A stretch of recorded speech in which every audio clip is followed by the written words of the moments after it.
Driving an automatic car is supposed to be easy. No clutch pedal, no stalling, and no awkward gear changes to give you headaches. Just because automatic transmission takes most of the work out of driving doesn't mean they're foolproof. In fact, there's a long list of habits that could already be setting your car up for a costly repair bill, and in this video, we'll be revealing the worst of those mistakes. So stay with us to find out what these mistakes are and how they might be draining your wallet without you knowing. Emergency brake. Let's get right into it with the first mistake, not using the emergency brake. This is one of those bad habits that doesn't seem like a big deal until it is. Most people assume that throwing the car into park is enough to keep it in place. And sure, on a perfectly flat surface, you might get away with it. But the moment you're parked on even the slightest slope, you're putting all the weight of your car on a single tiny metal pin inside your transmission. And that's just asking for trouble. That pin is called the parking pawl, and its only job is to lock your transmission's gears in place. But here's the thing, it wasn't designed to hold the entire weight of your vehicle for extended periods. When you don't engage the emergency brake, that little metal piece is under massive stress every time you park. Over time, it wears down, bends, or even snaps. When that happens, your car might start rolling away on its own. Using the emergency brake takes literally 2 seconds, reduces strain on your transmission, and could save you thousands in repair costs.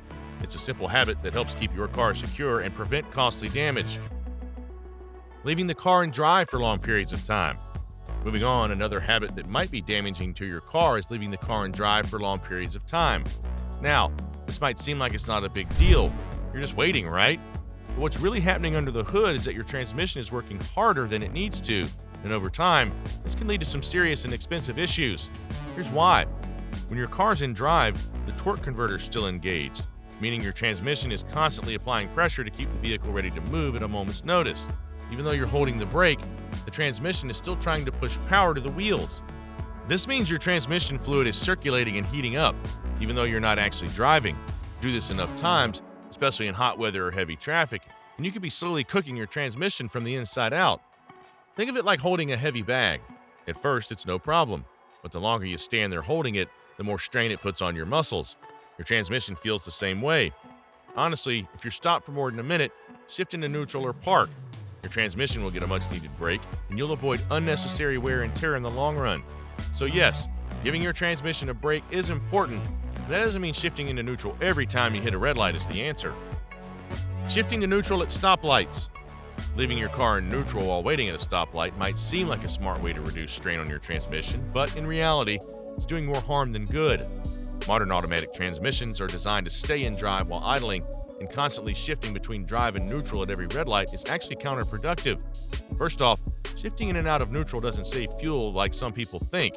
Modern fuel injection systems are optimized to minimize fuel consumption while idling in drive, so you're not gaining anything by putting the car in neutral. What you are doing, however, is adding unnecessary wear and tear to your transmission. Every time you shift, your transmission has to engage and disengage clutches, which, over time, can lead to premature wear. Then there's the safety factor. If your car is in neutral and something happens, like if the driver behind you isn't stopping fast enough, you'll lose precious time shifting back into drive before you can react. Those extra few seconds could be the difference between avoiding an accident and becoming part of one. So what's the takeaway? Keep it in drive at stoplights. If you're in heavy traffic and expect to be stopped for several minutes, then shifting to neutral might make sense, but otherwise, let the car do what it was designed to do. Coasting downhill in neutral. And that brings us to a common myth. Coasting downhill in neutral.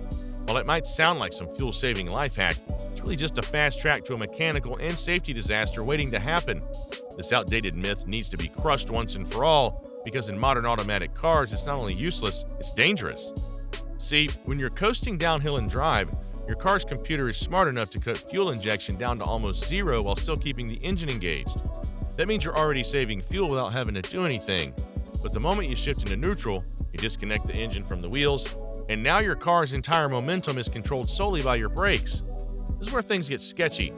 On a long or steep descent, using only your brakes to control speed causes them to overheat quickly, and overheated brakes lead to, you guessed it, brake fade or total brake failure. So instead of putting the car in neutral, you can keep it in drive. This way, the engine brakes does its thing, and you get to use your brakes in moderation. Getting water into the transmission. Next, let's talk about one of the sneakiest and most destructive mistakes you can make with an automatic car: getting water into the transmission. Unlike your engine oil, which has a filter and can sometimes tolerate a tiny bit of contamination, transmission fluid is hypersensitive. It's designed to be a perfect hydraulic lubricant cocktail. Once even the smallest amount of water sneaks in, it turns that nice red fluid into a milky, foamy mess. And that foam kills the lubrication, leads to gear slippage, damages clutches, and in extreme cases, completely fries your transmission.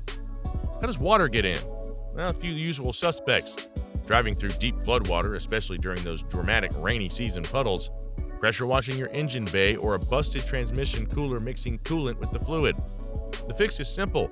If you're not in a lifted 4x4, avoid floodwater as much as you can, and when cleaning the engine bay, an easy manual wash should do. Do everything to keep water away from your transmission, or your wallet will feel the consequences. Shifting to park before fully stopping. Another thing you should never do is shift into park while the car is still rolling. This should go without saying. You'd be amazed how many drivers do it in real life, usually out of impatience or pure habit. Now, you may be thinking, what's the big deal? Maybe you're pulling into a parking spot and without thinking, you flick the gear lever into park before your wheels stop spinning. Sounds minor, right? Wrong. It's mechanical sabotage in real time. Let's bring back our unsung hero, the parking pawl. This tiny metal pin is what locks your transmission when you shift into park. But this little helper is also designed to engage when your car is completely still. So, if your wheels are still moving and you slap it into park, that pawl is now trying to hold back a rolling multi-ton vehicle. Best case scenario, you hear a nasty clunk and get away with some wear. Worst case, you break the pawl, damage your transmission internals, and end up with a car that won't stay in park anymore. So it's better to always come to a full stop before shifting. Let your car chill before you throw it into park, because rushed mistakes can make for expensive regrets. Driving with 2 feet. The next habit might come almost naturally to a lot of people, but it is no less dangerous. Are you one of the many people who drive with 2 feet in an automatic car? You'd better stop. It might seem harmless, maybe even efficient, but unless you're on a racetrack or in a bumper car at the amusement park, it just leads to unnecessary wear and costly repairs. The real issue is that when you drive with your left foot on the brake and your right foot on the gas, even the slightest pressure from your left foot can partially engage the brakes. You might not even notice you're doing it, but your brake lights are lit up, your brake pads are wearing down faster than they should, and your rotors are cooking at an alarming rate. Worse still, your transmission gets conflicting signals, and that confuses your car's computer. This could result in jerky driving, reduced fuel efficiency, and a transmission that starts second-guessing everything. This habit is especially common among drivers who recently switched from manuals, but automatic cars are designed to be driven with 1 foot. That's it. Your other foot should be relaxing. Using 2 feet doesn't make you faster, safer, or cooler. It just makes your brake system miserable and your repair bill thicker. So do your car a favor and drive with 1 foot. Frequently running on low fuel. Next on our list is another silent but deadly mistake you're making with your automatic car. Keeping your gas tank near empty may seem like a harmless habit if you're trying to stretch every last drop or just hate stopping for fuel, but you're actually silently torturing your fuel pump every time you do it. Most modern fuel pumps are submerged inside the gas tank because the fuel acts as a coolant. Helps keep the pump at a safe operating temperature and ensures it doesn't overheat. But when your tank is running on fumes, that pump is exposed and starts to dangerously overheat. Do this often enough and it begins to wear out, seize up, or just give up entirely. When that happens, you're getting a dead car and some repair expenses that were totally avoidable. And there's more. Low fuel levels mean your pump might start sucking up sediment or debris that's settled at the bottom of the tank, sending that gunk straight into your fuel system. Not ideal. That doesn't mean you need to have a full tank all the time. Just keep at least a quarter tank of fuel at all times. Switching between reverse and drive while rolling. Lastly, if you're the kind of driver who shifts from reverse to drive or vice versa while the car is still rolling, that's a serious no-go. What you're really doing is forcing the transmission, not the brakes, to stop the car's momentum. And honestly, your transmission wasn't built for that kind of abuse. That means all the car's momentum, even if it's just a slow roll, gets absorbed by delicate components like the clutch packs, torque converter, and planetary gears. These parts aren't built for that kind of punishment, and while they might hold up a few times, eventually they start slipping, grinding, or outright failing. Translation? Basically, you're putting your transmission on the fast track to the scrapyard. This habit might save you 2 seconds in the short term, but it'll cost you thousands in the long run. Want to avoid transmission carnage? Always come to a full and complete stop before switching between reverse and drive. Your car needs time to breathe between maneuvers. Treat it right, it'll keep moving for years. Which of these mistakes have you made in the past? Let us know in the comments. Thanks for watching. To enjoy more exciting videos, click play on the video on your screen.